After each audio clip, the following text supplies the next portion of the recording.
Hey guys, Chris here, and I'm a Ukrainian Canadian. Today's January 19th, 2023, and let's get to the news happening in Ukraine. Just before I begin, I want to let you know, guys, that I am making a live stream January 23rd, so next Monday at 5 p.m.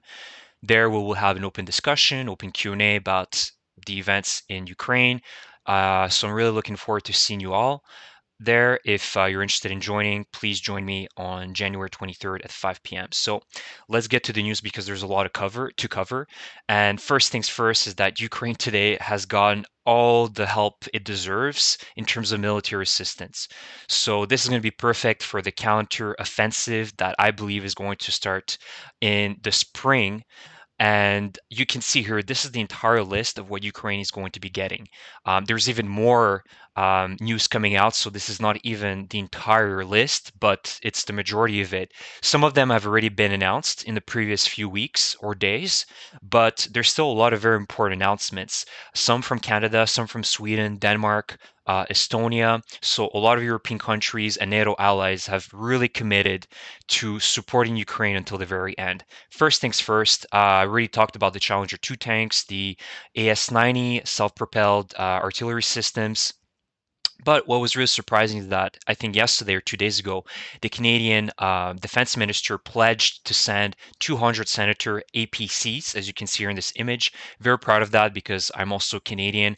And I also saw a report that not yesterday or today, where they went into the factory where they build these in Mississauga, and most of the workers in that factory are actually from Ukraine. So it's a really great story to see that Ukrainian people are also helping in the defense industry, not only in Canada, but also for Ukraine. So I think these are going to be very, very important for maneuverability purposes.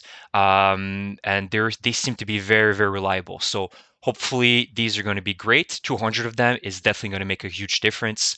The other thing is that Sweden also pledged to send 50 CV-90 infantry fighting vehicles. As you can see here, this is the CV-90. And what makes it a particularly great vehicle is that, first of all, it's from Sweden. Sweden makes really great military vehicles and jet fighters from Saab. And they have a 40 millimeter barrel, which is extremely, extremely powerful. The BTR-4s, if you guys don't remember seeing video footage from Mariupol, but the BTR-4s did a lot of damage on Soviet T-72s with their 30 millimeter cannon.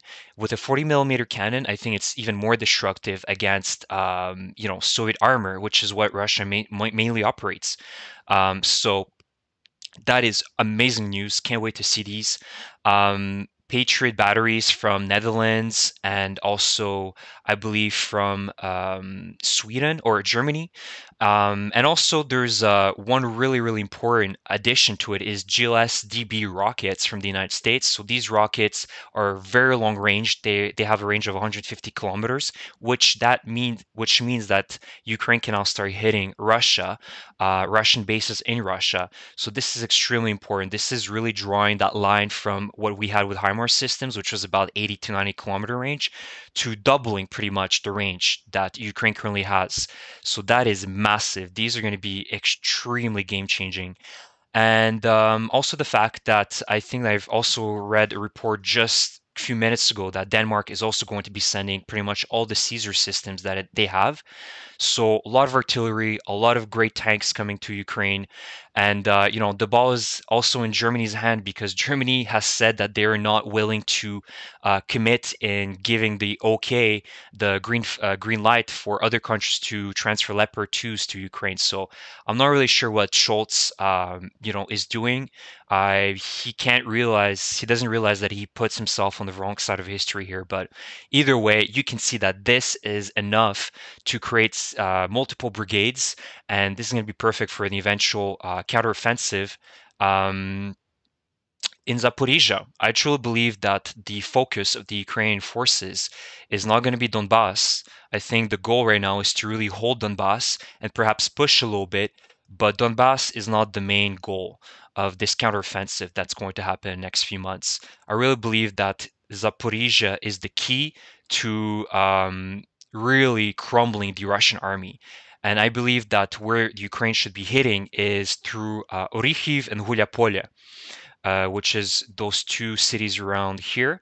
And really, I think what will make sense is to really liberate Enerhodar, where there's a very big nuclear station. Ukraine needs to liberate it. There's been too much blackmailing from the Russian side.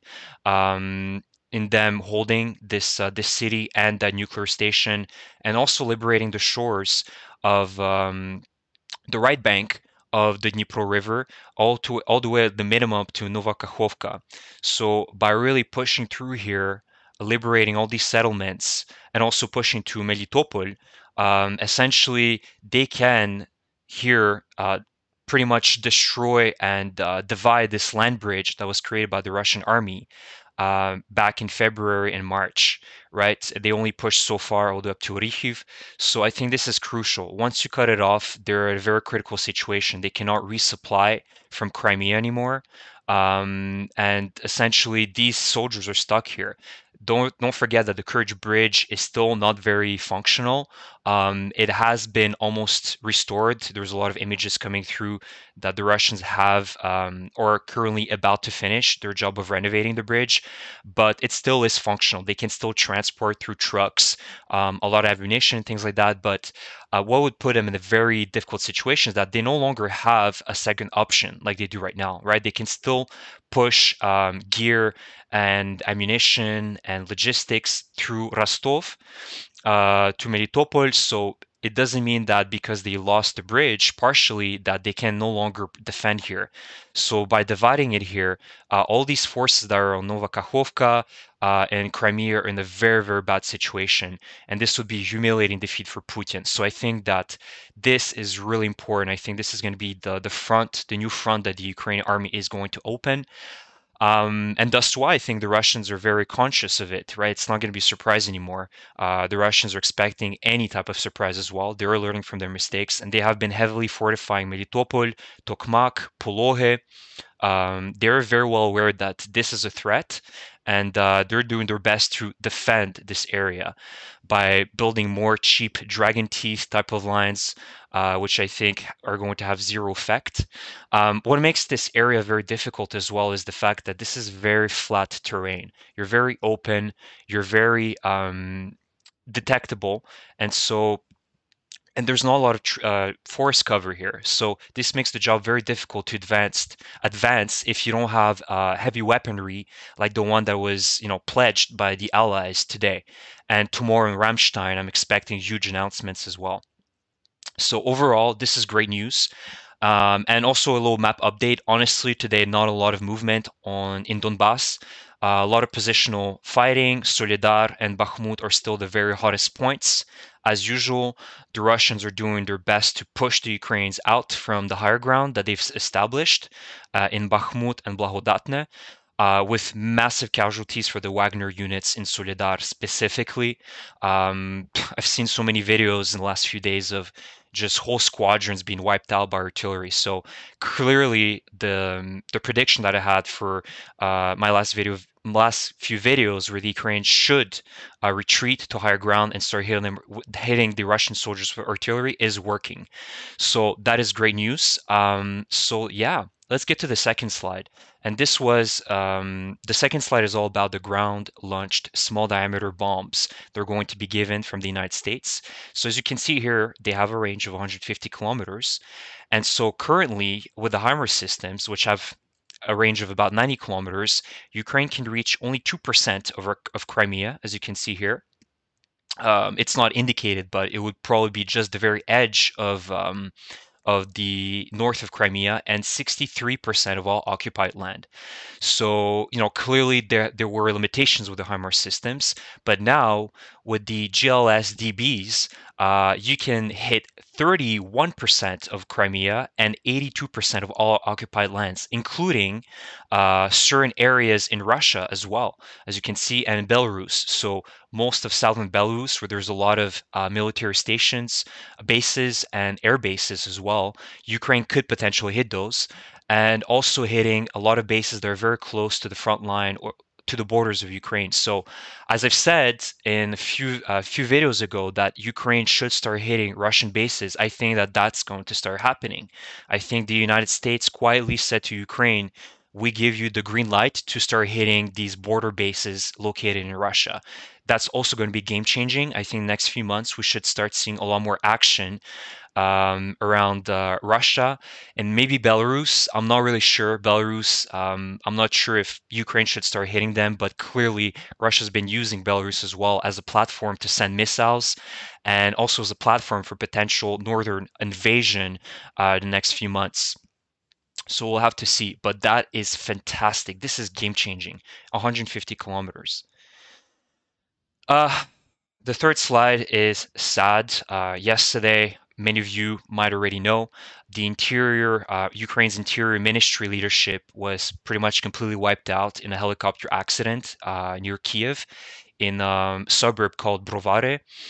And pretty much all the leadership in that helicopter, you know, they were there, and so they all perished. And so, unfortunately, the interior minister, Denis Monastersky, died alongside his first deputy minister and state secretary. So pretty much everybody that was in line of taking the position of the minister, if anything was to happen to him, also perished. So this is a huge tragedy. I didn't know them, to be honest, but I believe that from the Ukrainian people that were commenting about them, that they were very forward thinking.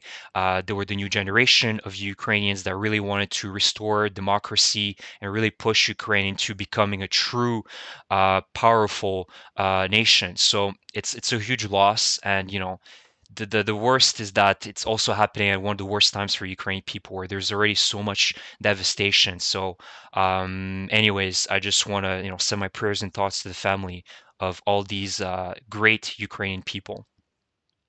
And just before I get to the next slide, there's a lot of controversy as to what happened. Let's wait until the investigation is ends before we start, thinking that this was a sabotage mission from the Russian side or whatever. I think we need to wait for an investigation. So, last slide, quite funny. So, I saw this on Twitter, but apparently in Moscow now, they're installing Panzer systems on rooftops of buildings. Now, this is the Russian Ministry of Defense, and they have a Panzer system on top of the building. It's like pretty much putting, a HIMARS system on top of the White House type of thing, or the Capitol building. It's crazy, to be honest, but they're doing it, and clearly something's not going according to plan, because you're putting these in Moscow, which is like 8-9 hours away from Kiev, 800 kilometers away from Kiev. So clearly there's something there's some paranoid people in the Kremlin. So confidence isn't that high, I guess, in Moscow. And you can see this was the crane that they used to pull to put this Panzer system on the rooftop. And the question is, how are they going to be, rearming it? Let's say this, is being used. Did they ever think about, resupplying this Panzer system? I don't know. Are they gonna have this crane permanently here? Anyways, so it's quite funny to see this image here. So I have one last little video I want to show you guys before I finish. So this was a conference that Putin had yesterday. Again, more lies, but it's quite interesting what he has to say here. So essentially starts that everything we do today, including a special military operation, it's, as I've said many times before, an attempt to stop this war. That's the purpose of our operation, and to protect our people who live on these territories. These are our historical territories, as I said, after the fall of the Soviet Union. I won't give an assessment now. This is not the time or place for it. Well, clearly because Russia is not winning. But at any rate, Russia has accepted this event that they're losing, despite the fact that these are our historical territories, Russian territories. We accepted it all historically, but nevertheless, we couldn't help reacting to what was starting to happen when they started exterminating people who live on these territories, only because they considered themselves connected to the Russian culture, the Russian language. So essentially, Putin is saying that he started this war to stop a war, but the thing that he didn't say is that he started this war to stop a war that he started in the beginning, right? Makes absolutely no sense. It's Russia who started this conflict in 2014.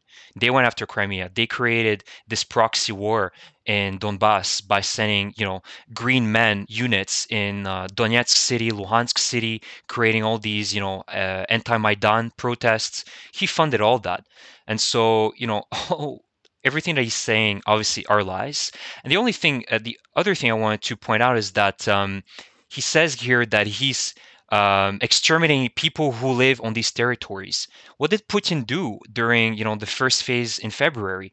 They literally mobilized all the men in the DPR, the so-called DPR and LPR, and I haven't heard a single thing about them because they've all been wiped out.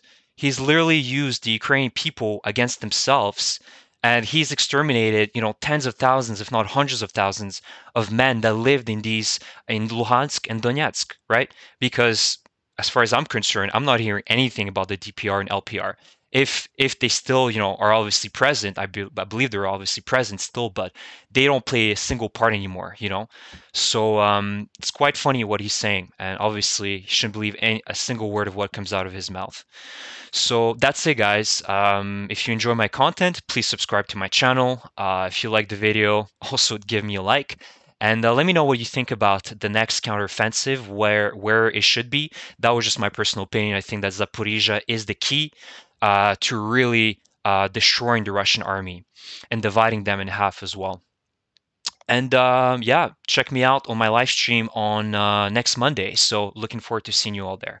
Take care, guys.